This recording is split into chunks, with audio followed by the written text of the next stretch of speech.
come here to love one another. We have come here to let our love grow. We are family, we're here all together, and we carry this love everywhere that we go. Oh, oh, yeah, yeah. Oh,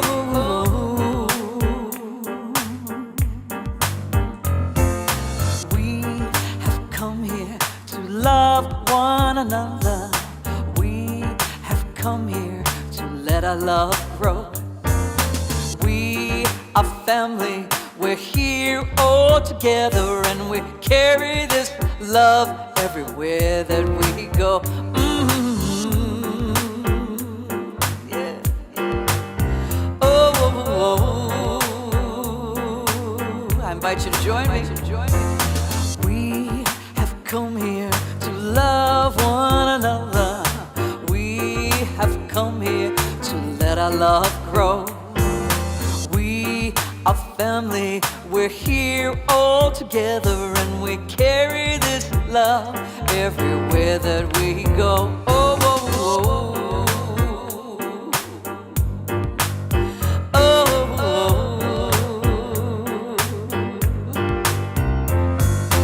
We have come here to love one another. We have come here to let our love grow. Our family, we're here all together, and we carry this love everywhere that we go.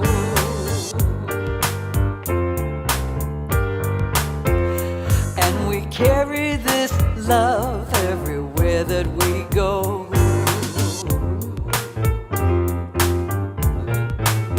Yeah.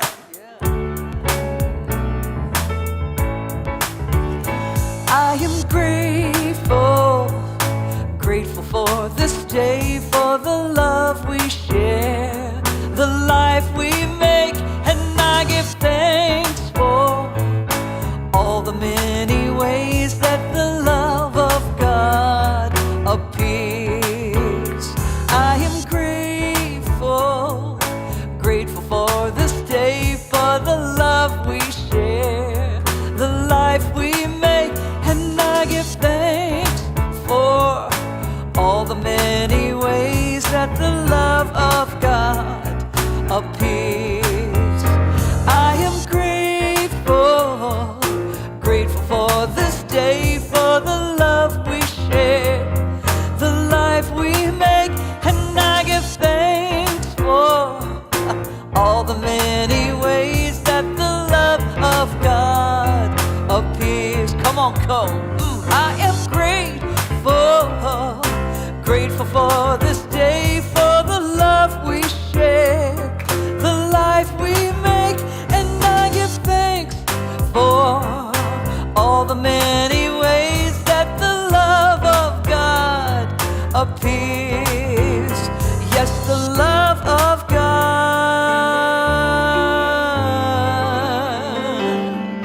is here.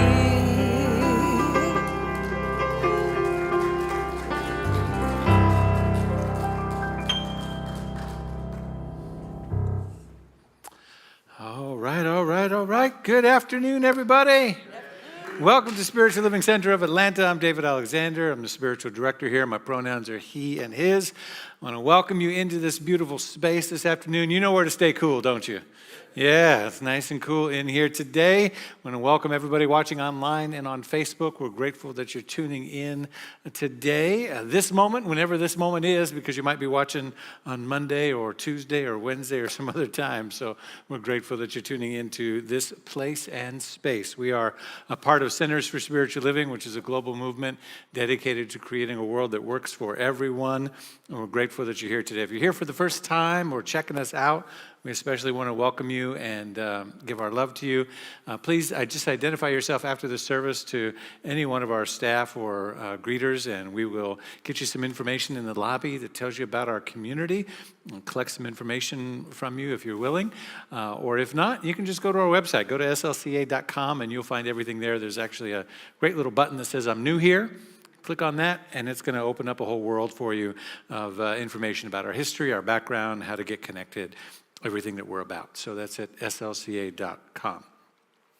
All right, today it's July. It's welcome to July, welcome to the summer. We're starting a new series today. The new series is about embracing imperfection. Yay! Or we might say, just in time. And I'll get to that later. But so this month we're looking at embracing imperfection. We're looking at the work from Brene Brown, her wonderful book called The Gifts of Imperfection. We'll be sprinkling that in as we go. And so with each month, with each theme, we have an affirmation that goes with that. And so today we have our new affirmation for the month. And it goes like this. Today I release the need to be perfect in any way. I know that I am worthy of love and acceptance just as I am. I embrace the beauty of my divine imperfections, knowing that each one tells a story of strength, character, and courage. I'll say it again, each line at a time. I invite you to repeat after me, and then we'll do it a third time all together with one voice.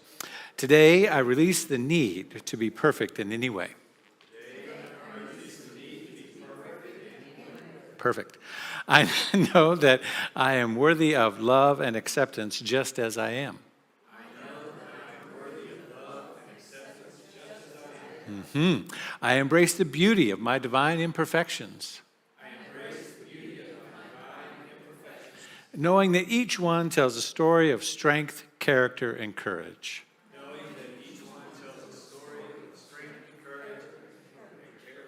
That's right, exactly right. Very good. All right, said it perfectly. Take a deep breath. Now let's do it all together with one voice. Today, I release the need to be perfect in any way. I know that I am worthy of love and acceptance just as I am. I embrace the beauty of my divine imperfections, knowing that each one tells a story of strength, character, and courage. Very good. We're grateful that you're all here today, and I'm going to pull a Jean Bell. Remember when she had to do double duty and she walked off and turned right back around for announcements? So I'm the announcements guy, so hang on just a minute. All right. So tell you about all the ways you can connect, grow, serve, and give here at SLCA. Look, they got my photo up there and everything. That's just awesome. So you might have heard that there's a book study going on. First announcement here. So grateful that so many people participating. We have 130 people signed up in New Thought Education, people from all over the country. Yeah, so we're very grateful for that. And if you want to join, it's not too late. And in fact, we have just a few people that have just recently joined the book study. They're ministers from other parts of the country. And, they said, well, we're doing a book study later in the fall with your book. And so they purchased the book, and they had reached out to me and let me know. And I said, well, sign up for the book study, because then you get the videos. And even if you don't participate in the Zoom right now, because it's already going on, you can just download those or have access to those via the portal and use those in your book study, later on this year. So people are doing that. So more and more people are coming. So it's a great way to connect and converse. How many people are here engaging in the book study in some way? Great, great, great, great. So people are conversing with each other and meeting people from all over the country. Check out newthoughtaeducation.com to do that. Visioning. Visioning is one of our core spiritual practices here at SLCA and in Centers for Spiritual Living. And Reverend Jean Bell, who gave an outstanding message last week. It was just fabulous. Yes. So grateful for her.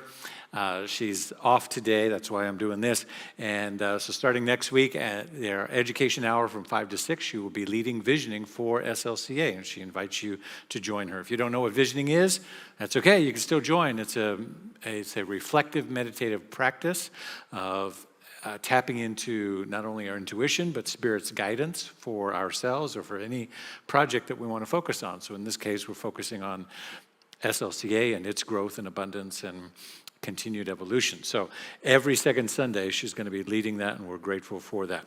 As we continue to grow, there are many, many ways to serve our community, and we invite you to choose a Sunday a month. Give us one Sunday a month where you want to help out with hospitality or greet people or work with our kids or do something else. And there's even volunteer opportunities during the week.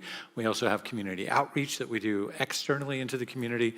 We're always looking for ways to engage you in service because we are all about connecting, growing, serving, and giving. All four of those things work together to enhance our spiritual growth and development. So step into service. To find out how to do that, you can visit the website.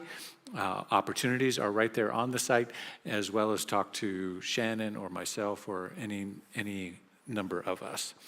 All right, I think that's it for today. We look forward, we're so grateful that you joined us today, and we look forward to visiting with you after the service. We have potluck today in the social hall, so we're looking forward to that. And always remember, you belong.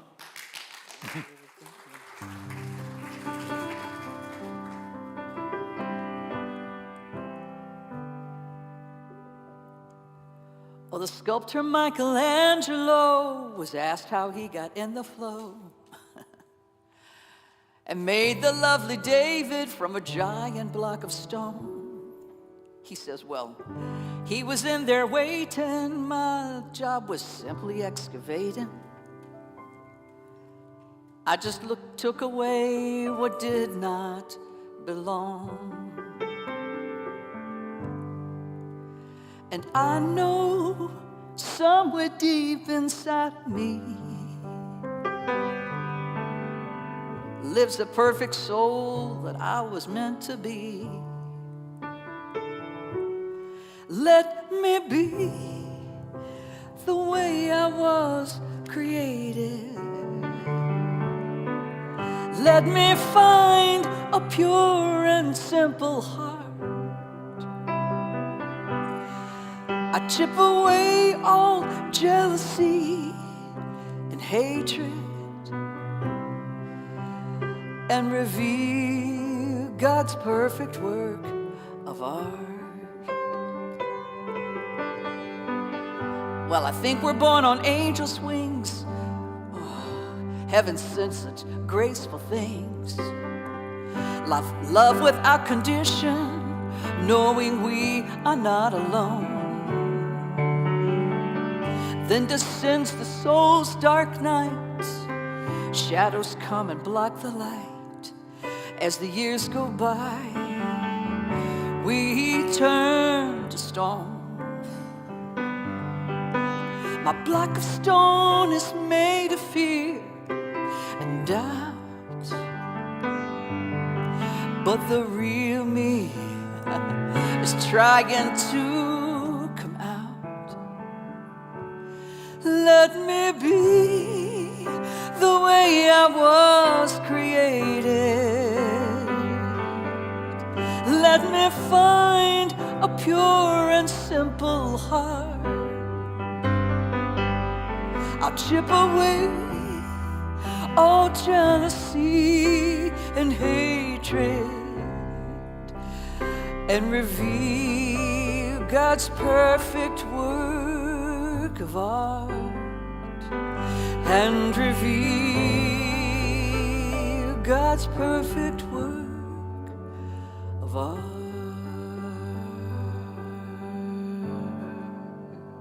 So it is. Thank you. Thank you so much. Thank you.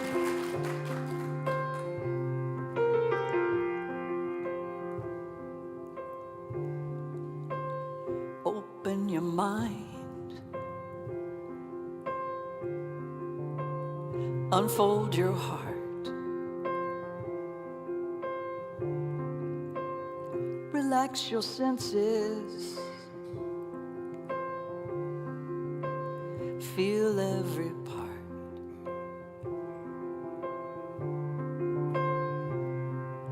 You ain't got a thing to fear.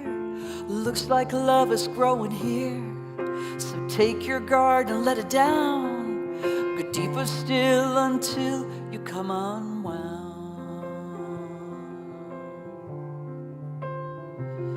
Unbound. every breath. Release your cringe.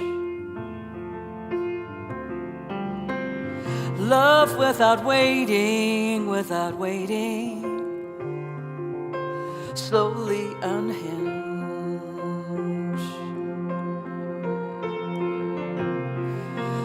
You ain't got a thing to fear.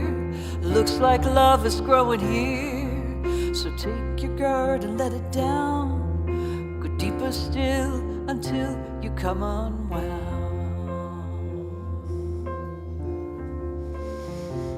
Unbound.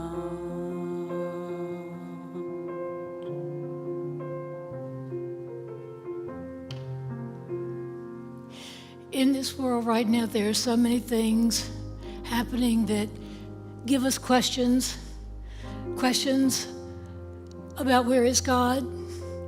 And yet I absolutely know in the heart of my being, in my very core, that Spirit is always present. Spirit is present everywhere, always responding to us. And so rather than thinking how things can go wrong, I am choosing to refocus on how things can go right. Rather than going into the awfulness of what can possibly happen that I don't even know is going to happen, I choose to remember that things are always working for the greater good. Absolutely. And I know that my thoughts change my very being, and I radiate out into the immutable law that is always responding. And by doing so, I lift up others with me, that we are not afraid, that we know that if something falls apart in some way, it comes together in a new and greater way, a better way. So I release the need to be afraid, to question, to watch the news or listen to the things that are going on in the world. I'm aware of them. I don't deny them. But I live in the hills. I lift my eyes into those hills, from whence cometh my help, because I know the Spirit is always saying yes. And I know there is so much good in this world that I need not worry. I need to add my good to the good is there. And so, every moment possible, I lift my eyes, my thoughts, my very vibration, for this is an energetic world, and goes into law and comes back as my experience, as our experience. And I invite everyone in the sound of my voice to join me with this. To know something greater, to know our country is safe, it is strong, it is more inclusive than ever before, it is more loving than ever before. And as we come to crossroads, we remember that if I have thought something in the past that no longer works, I can make a new choice road at that crossword. And even if I don't, I can make a new choice the next moment after. And every moment that I am thinking and feeling counts. Because this is the way that it works. And I know there is Spirit always responding to me. And I know that my words don't go and fall fallow. They are manifesting. They are creating. And I join with the multitudes of people who believe this and who join me in knowing something greater. And we grow stronger and stronger in our knowing that peace is possible, that abundance is possible, that joy is possible, that love is always present. And I thank God for this center and the teachings that have changed my life and the lives of so many for the greater. I give thanks for our staff, our minister, all the people who brought this service together, for our music. So I simply say thank you. Thank you from my heart. Namaste, aloha, shalom, blessed be, amen. And if you care to join me, and so it is.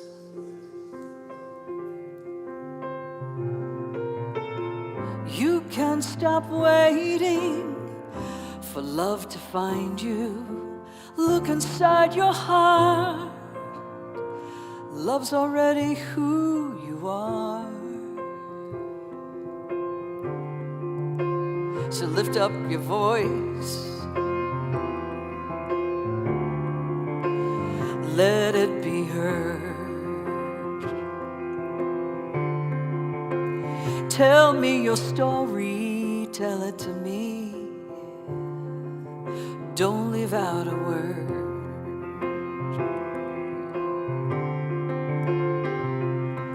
'Cause I think I have been there too. I'm a seeker just like you. You ain't got a thing to fear.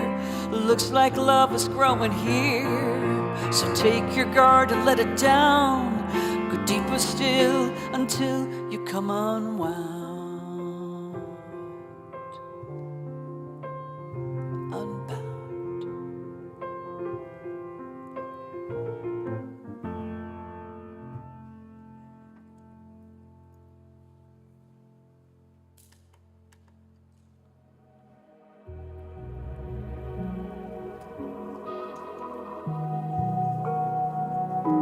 Lighting the flames of faith.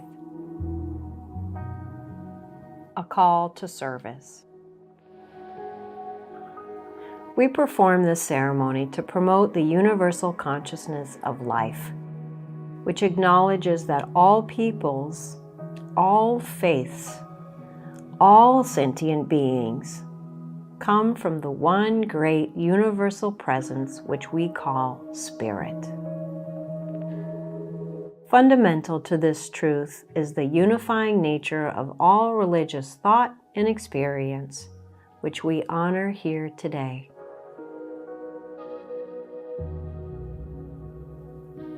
We recognize the candle for the Tao, honoring the universal path of harmony and equilibrium, the natural way.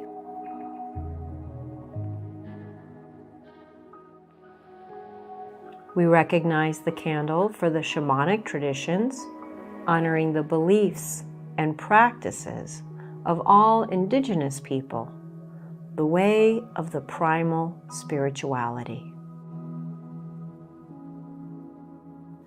We recognize the candle for Hinduism, honoring the path of knowledge, action, and devotion. We recognize the candle for Judaism, honoring the ethical path of living by sacred law.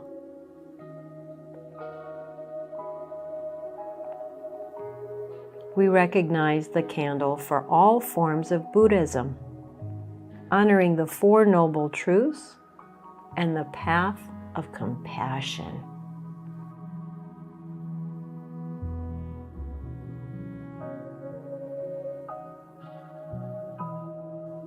We recognize the candle for all forms of Christianity, honoring the Christ consciousness as the path of love.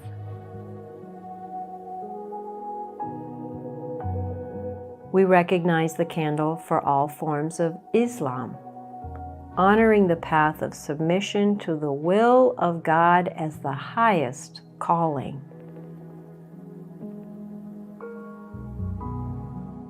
We recognize the candle for the universalistic religion of Baha'i, honoring the path of unity and peace.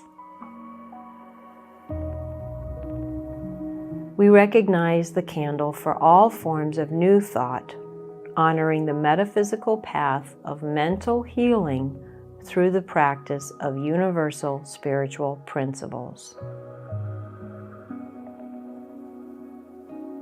As we recognize the healing candle, please put silently in the light the name of anyone you wish to experience the healing flame of God's eternal love.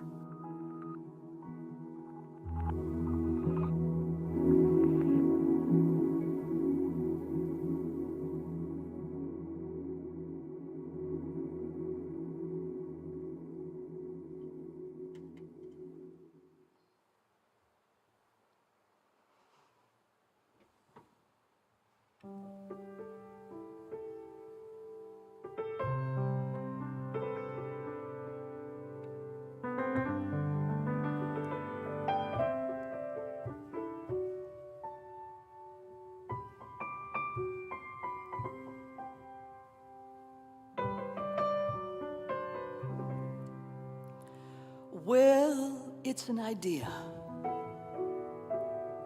whose time has come. A new generation decides as one.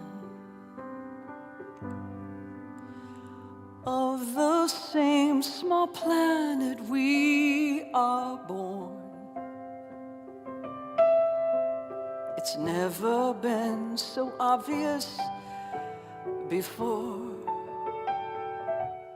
We breathe the same air, drink the same water, walk the same earth, kiss the same sky.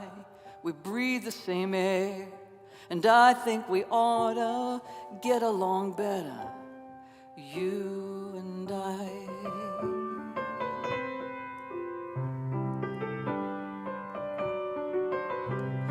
The future of history is crystal clear. The borders between us will disappear. Of the same small planet we are born. There's no foreign countries anymore. We breathe the same air, drink the same water, walk the same earth, kiss the same sky. We breathe the same air, and I think we ought to get along better, you and I. Some say I'm out of touch with the times. This world is no place for a vision like mine. Well, still I can see it, and still I believe there's too many lives on the line. So many lives on the line. We breathe the same air, drink the same water, walk the same earth, kiss the same sky. We breathe the same air. I think we ought to get along better, you and I. We breathe the same air, drink the same water, walk the same earth, kiss the same sky. We breathe the same air, and I think we ought to get along better, you and I.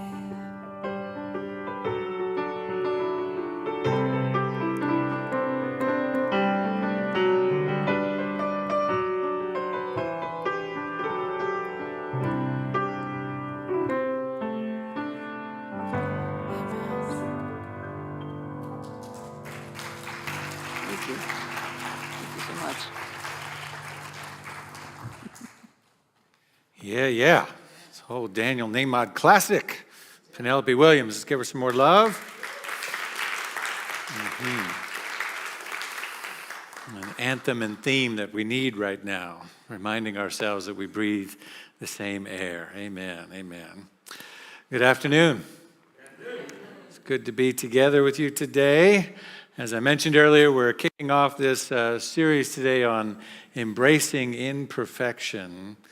And as I said, wow, what timing Spirit has. You know, Science Mind Magazine lays out its themes for the year, and then we follow along with those monthly themes. We sometimes change the weekly titles a little bit, but we try to match up with the magazine a little bit to integrate our whole spiritual learning process here. And so, of course, embracing imperfection, or it's said differently on the magazine, it's practice makes imperfect or something like that.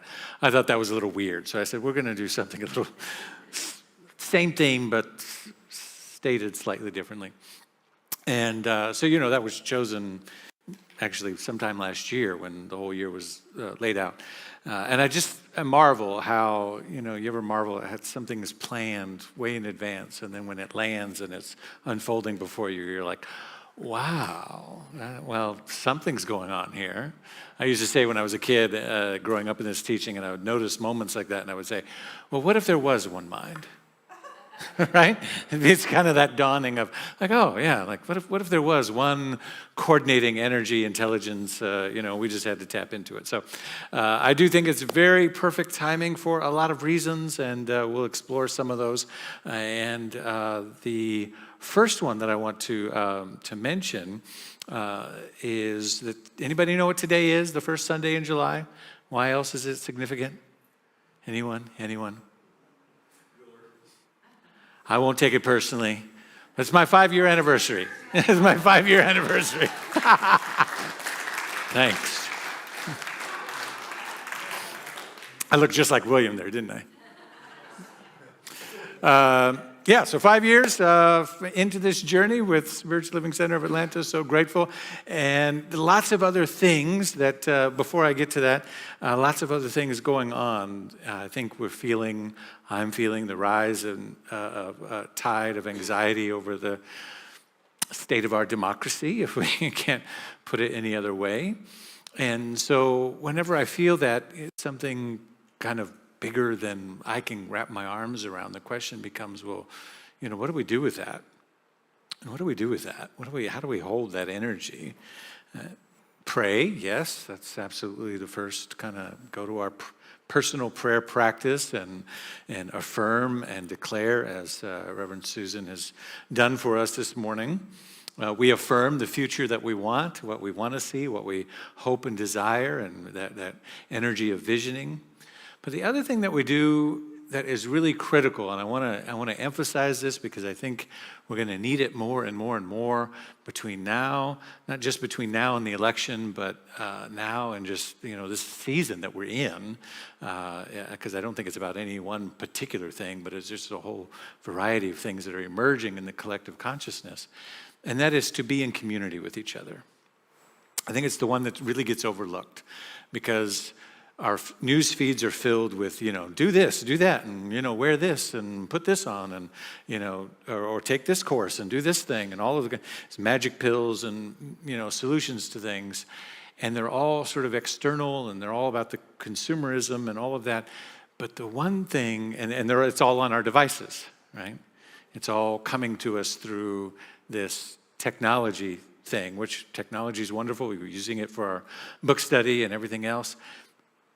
But something's getting missed in all that, and that is the power of being in community with each other, right?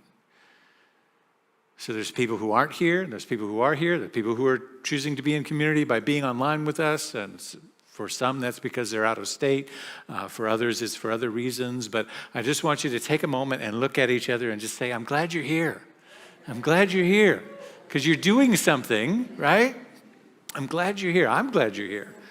Because you're doing something that is helping people. Not just you, but those that you're here with and those that come into this space and feel what has been created here. Feel the resonance and the buildup of what has come before. And those who are peering in online and seeing it and going, oh, actually, I need that, right?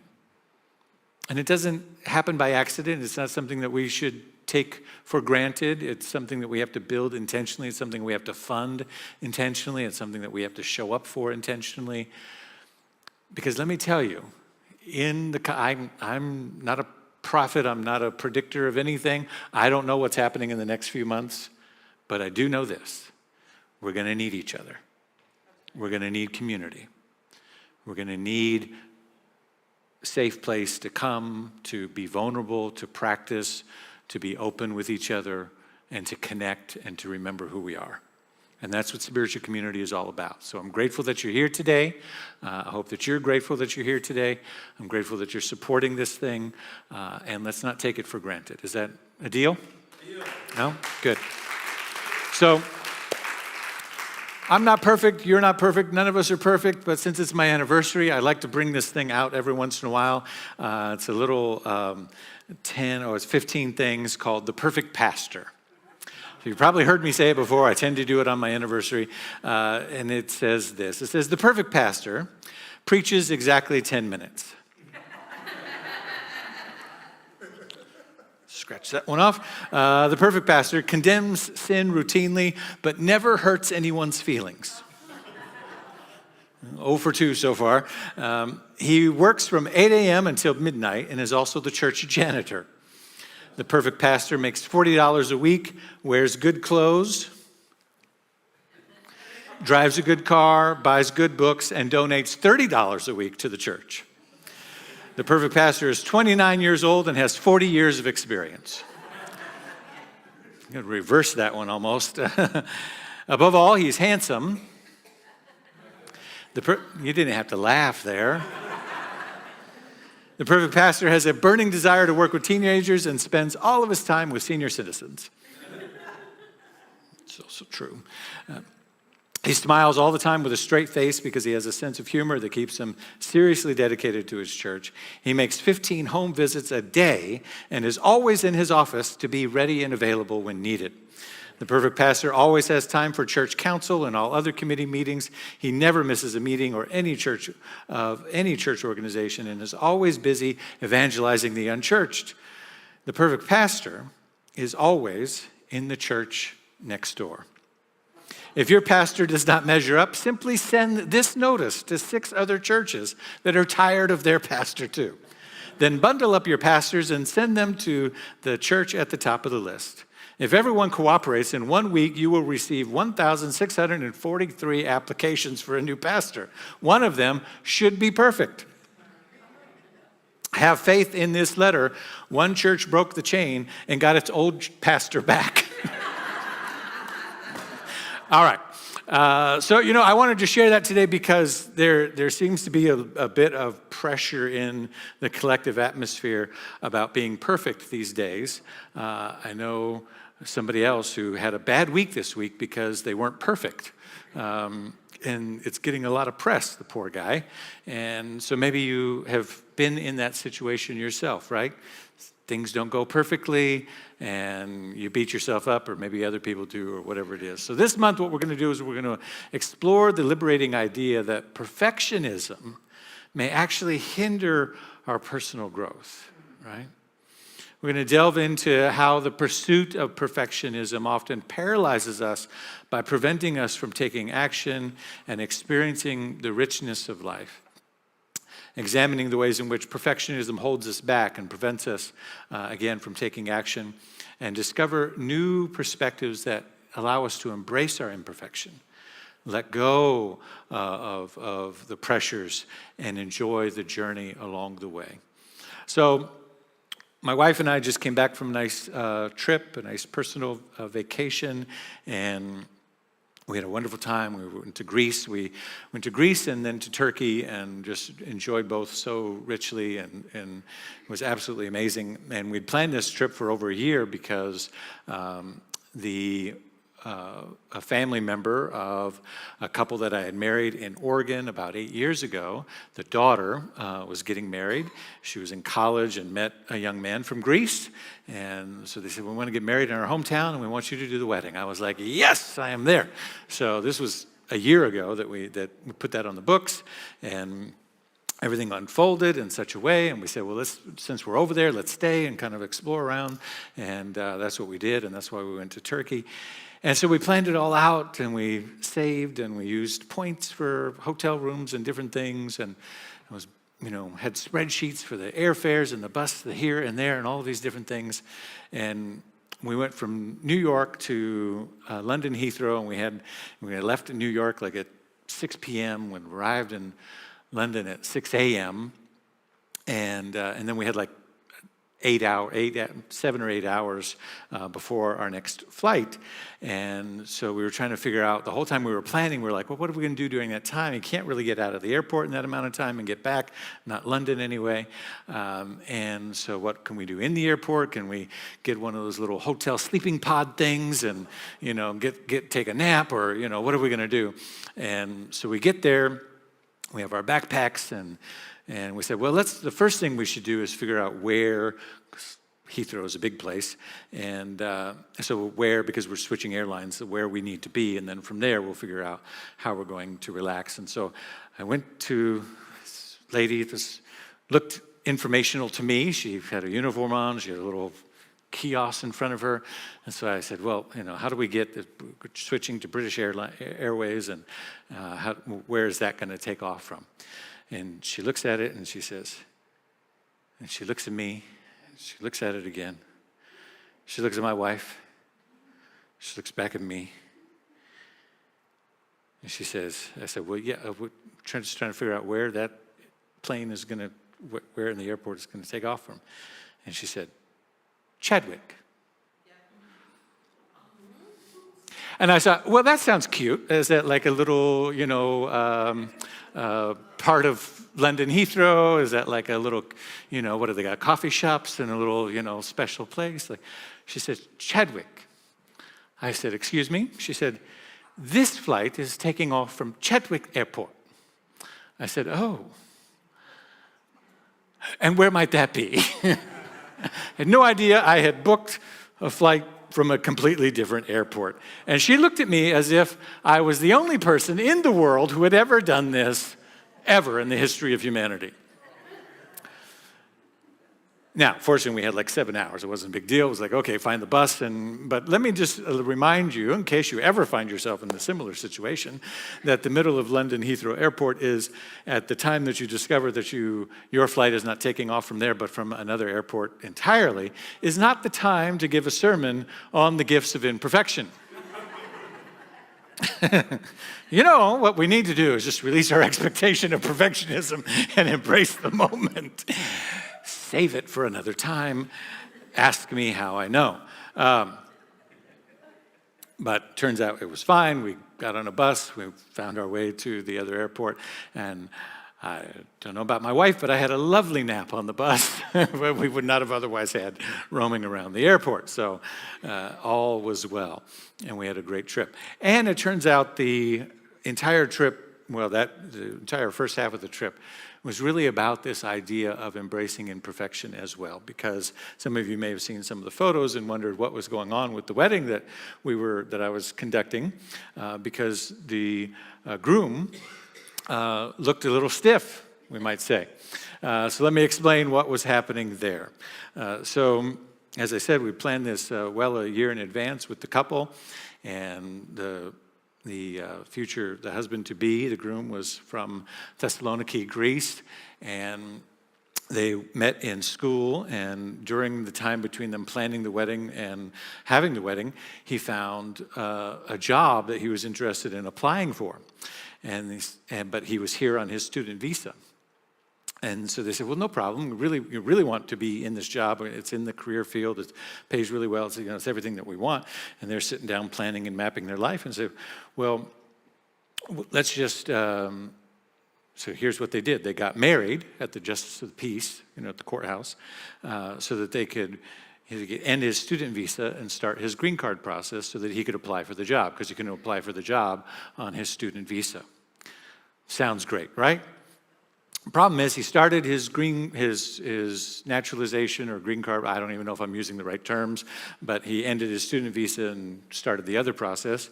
And during that time, if anybody knows, any international travelers here, you can't leave the country. You cannot leave the country for like 6 months, right? And if you do leave, you can't get back in. So the bride went. The bride's family went, the bride's friends went, the pastor went, the pastor's wife went. We all gathered on the beach, and he was on Zoom. It was fun. And we were meeting his family, all this stuff. And she said, no problem. She said, we're going to have him there. And so she said, she was telling me weeks in advance, we're going to have him on his photo on little cutouts. I said, oh, that'll be so cute. I was thinking like little popsicle sticks or something. Turned out to be like those big fat heads you see at like NBA basketball games in the background of, behind the free throw thing. Like they were huge like this. And we had them on sticks. And then we had a life-size cutout of him in a tuxedo.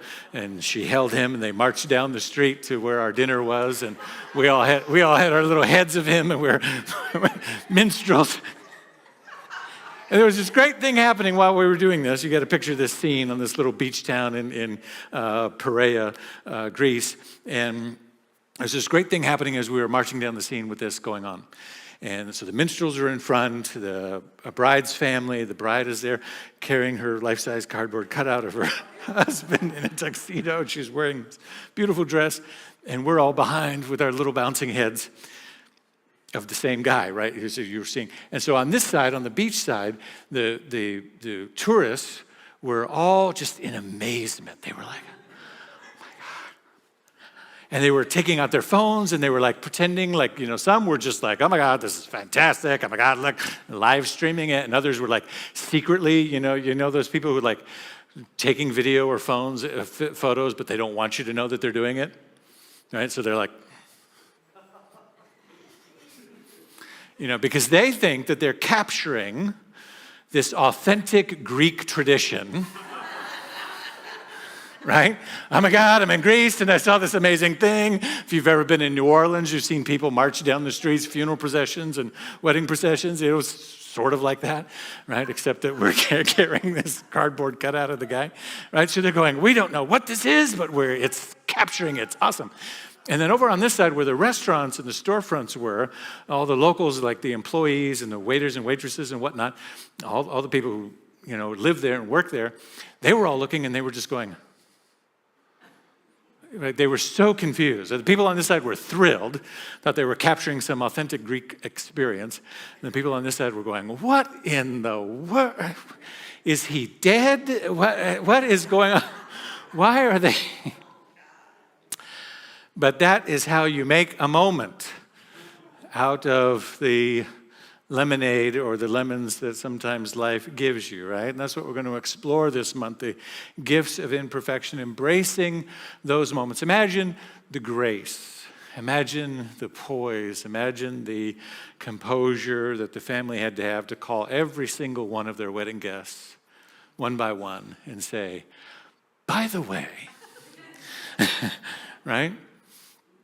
It was amazing. They did a fabulous job, and I know they're going to have a very successful marriage because if you can get through that, right, you can get through anything.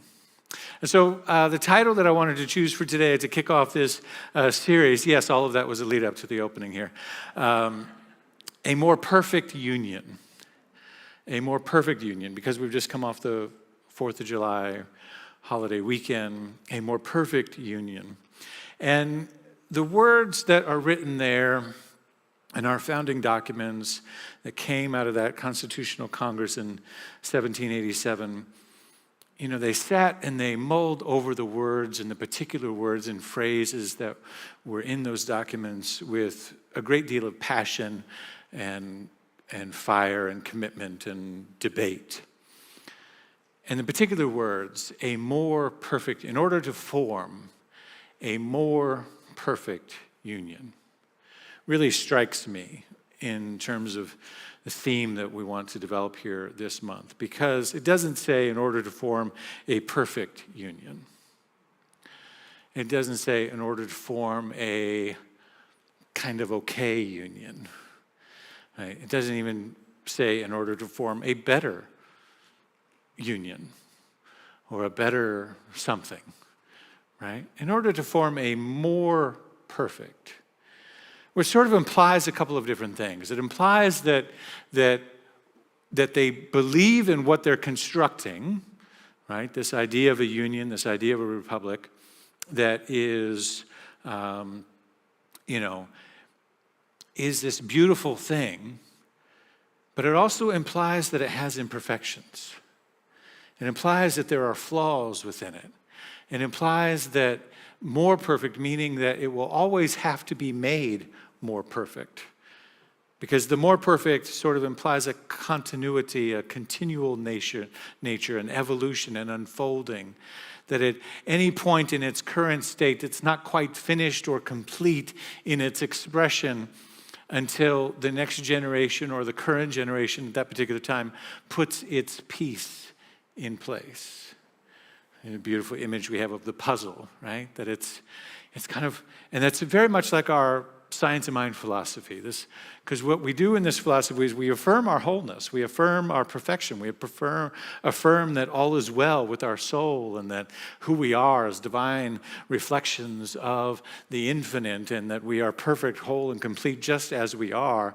And yet, we change and we grow and we evolve and we better ourselves and we improve ourselves and we make adjustments in our thinking and our being and our eating and our habits and our ways of being and our relationships, that nothing about the affirmation of our wholeness stops us from continuing to make improvements, right? I love my house. It's a beautiful house.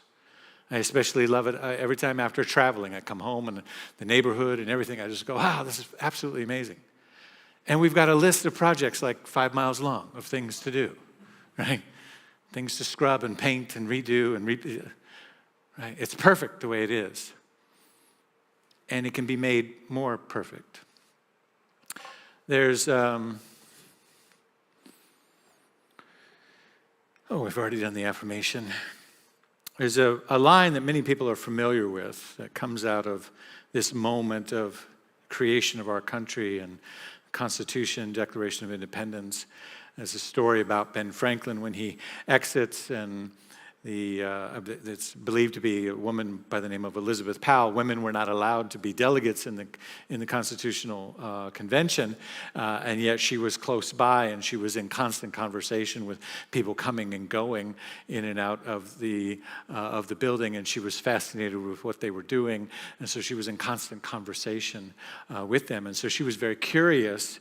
And when it was coming to a close, and when Ben Franklin had left after the final meeting, and she sees him coming out, and she says, "Well, doctor," referring to Ben Franklin, "what do we have, a republic or a monarchy?" That's an interesting question these days, isn't it? A republic, he says, if you can keep it. A republic, if you can keep it.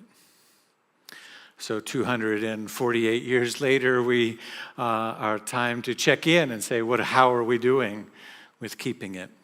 And what is ours to do in that perfect imperfection of its current evolution? And what is our piece to add to the puzzle as it goes forward? It is literally in our hands now. I don't know if you've noticed, right? It's been taken out of the hands of some supreme deity or court or burrito. That's a play on the word supreme there. I'm just trying to lighten the moment. Come on, work with me, folks.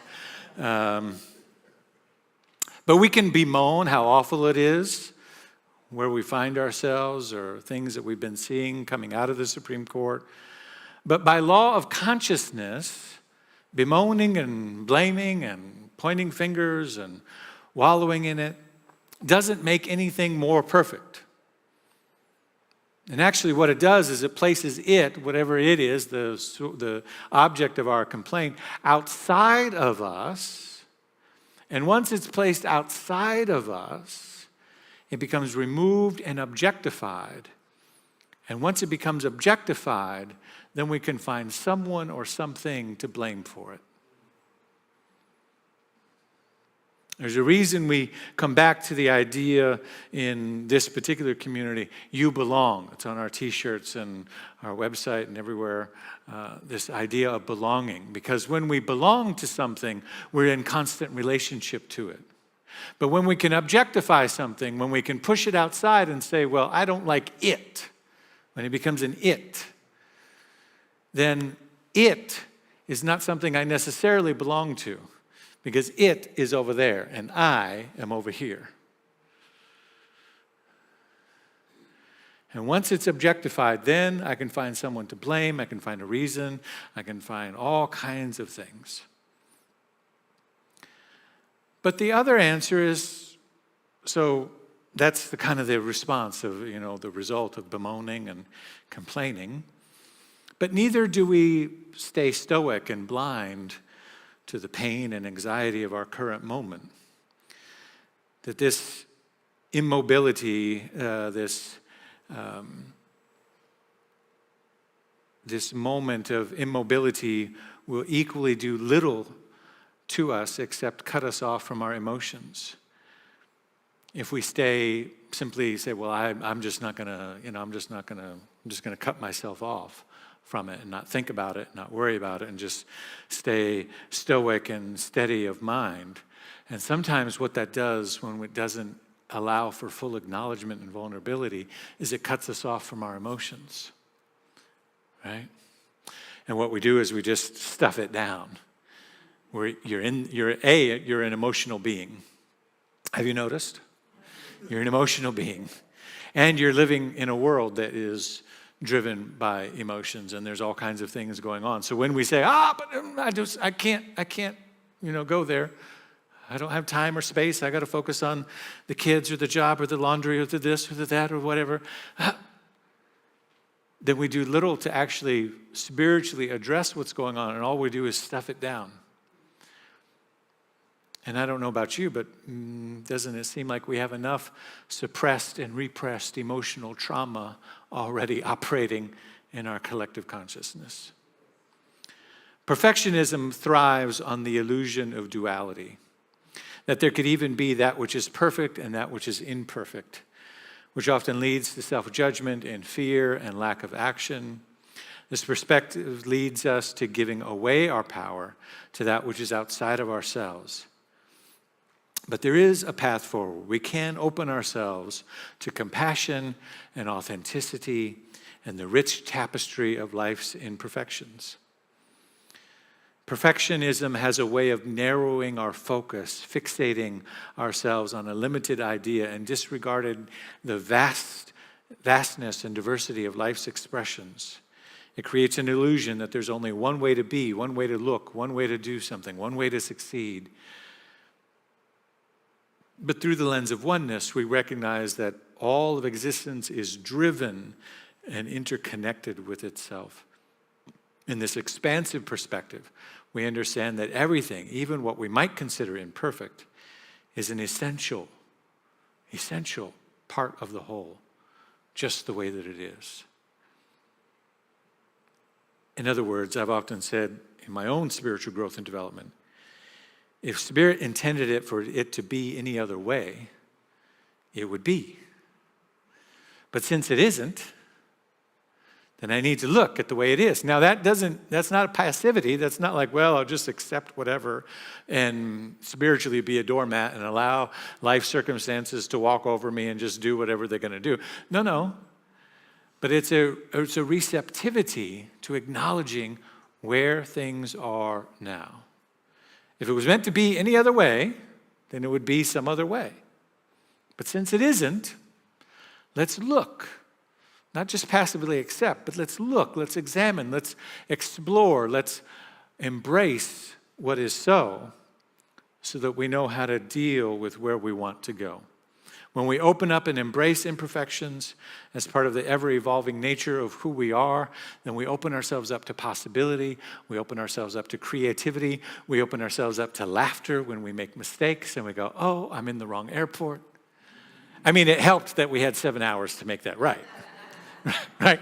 That went a long way, right? That grace there. But even still, when we embrace the moment, then we allow ourselves to open up and see what else is possible. Once we release the need for it to be any other way than the way it is, we regain the power to shape it into what we envision. Let me say that again, because I want you to understand this. That is not the passage I want you to understand, but that's a good one too. It's from a previous week. See, gifts of imperfection. You get a little extra Ernest Holmes today. That one might be for today. I don't really remember. But anyway, once we release the need for it to be any other way than the way it is, we regain the power to shape it into what we envision. But we first have to release the need for it to be any other way. The relationship, the finances, the health, state of our country. It doesn't matter, big or small, personal or collective, it doesn't matter. The principle works the same way. Once we release the need for it to be any other way than the way it is, I release it. That's an act of forgiveness. If it was to be another way, it would be that way. And since it isn't, I forgive it. I release it. Then you gain power back. And that power back now says, now, accepting what is so in this current state of affairs, in this current condition, what are you going to do about it? How are you going to shape it? How are you going to respond to it? How are you going to move it from here? Our great thinkers and great critics of our country have known this. Here's a few of them for you. James Baldwin. I love America more than any other country in this world. And that's exactly for this reason, I insist on the right to criticize her perpetually. Right? Out of that love, I get to examine, I get to critically think, I get to poke holes in it and say, where is it working, where is it not working, how is it going? Or perhaps we could go a little bit further in Frederick Douglass's 4th of July speech. He says, oh, had I the ability and I could reach the nation's ear, I would today pour out a fiery stream of bitter ridicule, blasting reproach, withering sarcasm, and stern rebuke. For it is not the light that is needed, but the fire. That's where James Baldwin gets the idea of next time, the fire. It is not the gentle shower, but the thunder. We need the storm, the whirlwind, and the earthquake. The feeling of the nation must be quickened. The conscience of the nation must be roused. The propriety of the nation must be startled. The hypocrisy of the nation must be exposed, and its crimes against God and man must be proclaimed and denounced. Frederick Douglass on July 4th. There's something that we know in this teaching about the power to reclaim a vision when it's not going the way we want it to go, or it's not unfolding in the way that we think is perfect. We have the power to denounce anything that would appear to take power away from us. In the early days of New Thought, Emma Curtis Hopkins and others taught a form of prayer that was not just affirmative prayer, but what was also called the prayer of denial. And that prayer of denial said you named the thing that looked like it had power over you, and you denied its power. So you would say to the diagnosis, you would say to the condition, you would say to the circumstance, since I know that God is all there is, and there can be no power but that one power, that is the divine presence and all-powerful energy and essence of pure spirit, this thing has no power. This condition, this circumstance, this situation, and you named it specifically in your prayer. You'd go into detail.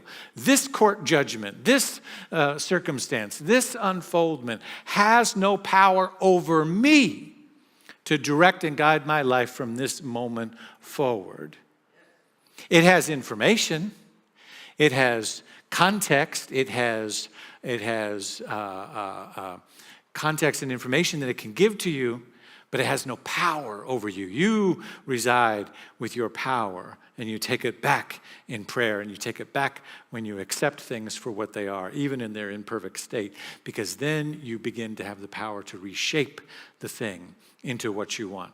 You have the power to affirm and declare, this is the direction I want to go. This is what I want to see. This is what I envision. This is what I know to be my divine truth, and to affirm that and cultivate that in a space in your being such that the mind and the body and the whole atmosphere of who you are begins to resonate with that vision.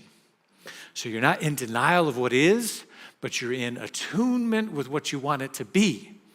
You get that? It's not you're not affirming or declaring or giving power away to circumstances and conditions that you are not in agreement with, or you don't like, or are not ideal for you, or for whatever the collective is. But you're not denying it. You're not running away from it, going la la la la la la la la la. Right? You're acknowledging it and saying, I'm not embracing. I don't like the word accepting because it's about giving power, but embracing what is as it is. It is what it is. And out of that, I choose to affirm and declare this. Out of that, I choose to move my consciousness in this direction. Out of that, I choose to be informed in this way and act accordingly. Are you following what I'm saying? This is it's the both end. You've got to get the yin and the yang of this right, because it's not just turning away. Ernest Holmes said, turn away from the condition, but that's what he meant. I mean, don't give it any power, but acknowledge it, embrace it for what it is.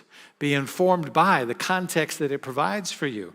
And then from that place, turn from it. It's like pivoting. I always think of it like in basketball. You pivot on that foot, right? And pivot on that. And now when I pivot, I've got a whole new set of options in front of me. I can pass the ball and do whatever, right? Some of my basketball people out there know what I'm talking about.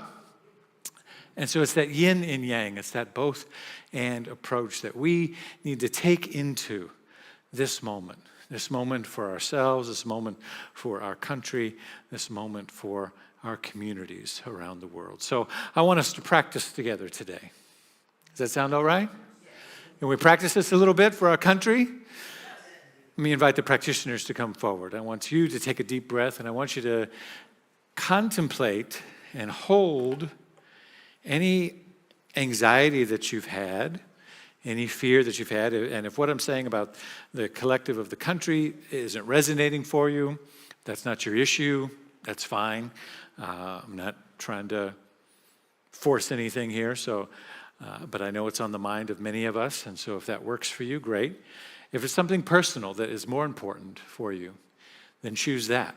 A circumstance, a condition, a life situation in which you have some anxiety, some uneasiness, some concern about how it's going or what has recently presented itself to you. Maybe it looks like a diagnosis. Maybe it looks like a condition or circumstance. Maybe it looks like backed into a corner of some sort. Whatever it might be. And if everything in your life is going well and smooth and joyful, celebrate that and join us in the energy for the collective of our nation right now. That we can choose a new direction in this moment. That we can hold the anxiety and the tension and the fear, the uneasiness, the unknowing, the disappointment. Just breathe into that. If any of those words resonated or another word resonates for what's present for you or what has been present. And just notice the power of acknowledging something. We don't have to give it power. We just have to give it acknowledgement. Embrace it. Welcome it into your space instead of pushing it away. Because when we're pushing it away, we're trying to make it something other than it is. And the embrace of imperfection is embracing not everything's unfolding the way I envisioned it to be. That's okay. Just embrace it. There's a gift within it. There's an insight. There's a message. There's something valuable here. Rather than push it away, deny it, try to pretend that it's not there. Just welcome it.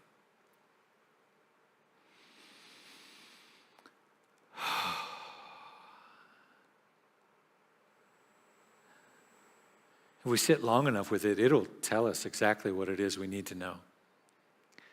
It'll tell us what it wants us to do, how it wants us to respond, what the creative opportunities and choices that are emerging for us.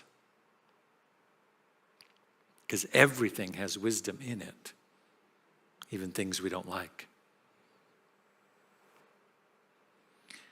And if it's all right, I would like us to affirm now, as we pivot into a new direction, a declaration of interdependence for our nation, which says this: when in the course of human events, it becomes obvious that the recognition of the interconnectedness of all expressions of the divine has been overlooked or misused by a great number of people, it becomes necessary to declare these truths to be self-evident. We, the people of consciousness, hereby declare that there is only one indescribable infinite that is the center and the creator of all that exists in this visible and invisible world. We choose to recognize this indescribable infinite as divine. This indescribable infinite is the life essence of all that is, since it is created all from its form, from itself. The Spirit within all of creation. We affirm that there is one cosmology, which the indescribable infinite has been and is expressing. That cosmology consists of the entire universe as we understand it and beyond, and all within that space.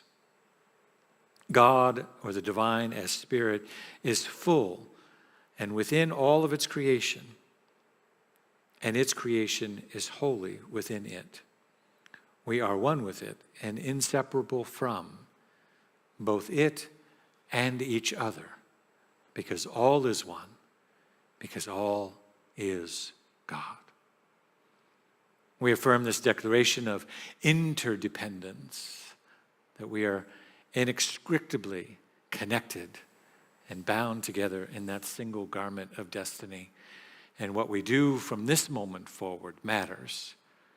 How we move, how we choose, our thoughts, our minds, our attitude, how we show up for each other in community, all of this and more matters, not just to our own mental well-being, but to the collective and to those around us.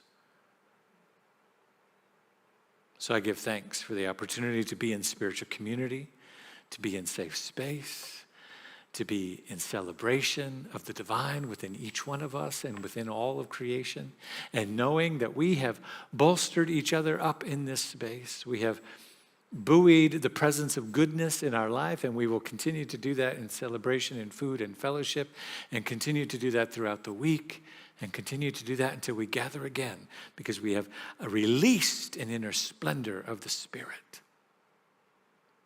And now we let it sing back to us as the divine activity of our lives.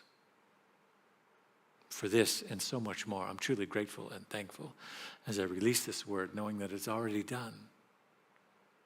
And if you want to affirm with me, I invite you. And so it is. And so we are. Peace and blessings. Thank you to our practitioners. Thank you. Our practitioners are available for prayer one-on-one after the service. They're also available for deeper work by appointment, as you can find all the information about our practitioners on our website, slca.com. You can even request a prayer there and an appointment. Now is the time for our offering. And again, I want to state, as I stated earlier, as we gather our gifts, whatever form they take, we need you in this moment. All those that are watching online, we know lots of people tune into this community from across the country. We're in the middle of summer, and people travel and go and do about their things, and that's great and good, as I have just returned from a great trip, and we celebrate that. And our community needs us in this time. We believe that we're going to need spiritual community more and more and more as we go forward. People have gotten busy through the coming out of the pandemic, and it's like the cap comes off of something that's been bottled up, and people are like, oh, good, we can do whatever we want now. Yeah! And go out and do whatever they want. And that's great. And I celebrate that, and I've been getting my share of that too. And building space intentionally where we can be together and connect is so vitally important in this time, in this season. It doesn't happen by accident. We don't want to take it for granted, because we want it to be here when we need it. And when new people walk in the door and they've been starving and looking for this place, we want to know that our gifts have made the space for them. It's made the seat for them. So with all of that, I invite you to dig deep, to give extra if you're able, to continue to level up as we invite our community to do so. And if it's simply affirming that which you're already doing in the right alignment with the gift that you have to give, then I celebrate that as well. So let's hold those gifts in our hands. If you want to join today, the text to give number, the QR code, all of those things are there, as well as our boxes by the doors that have envelopes for cash and check. And so we celebrate all of the forms and ways in which this good comes to us as we hold our gifts and we affirm it with our grateful giving affirmation. I live in a universe of abundance. As I freely and joyfully give, I join in the divine flow, and all that I share with life returns to me multiplied abundantly.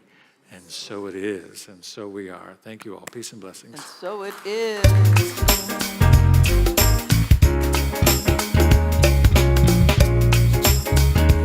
Come on and join me for our closing song.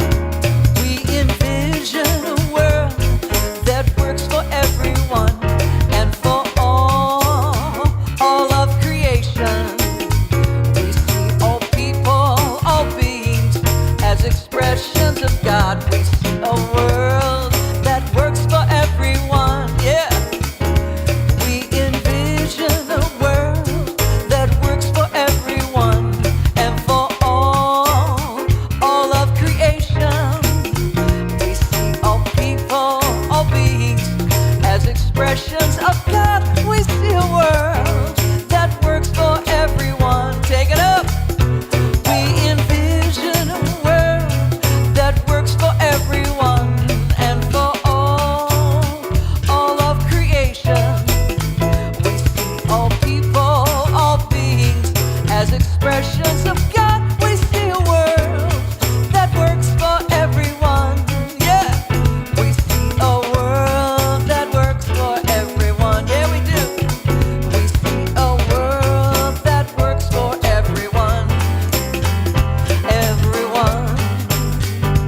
Everyone.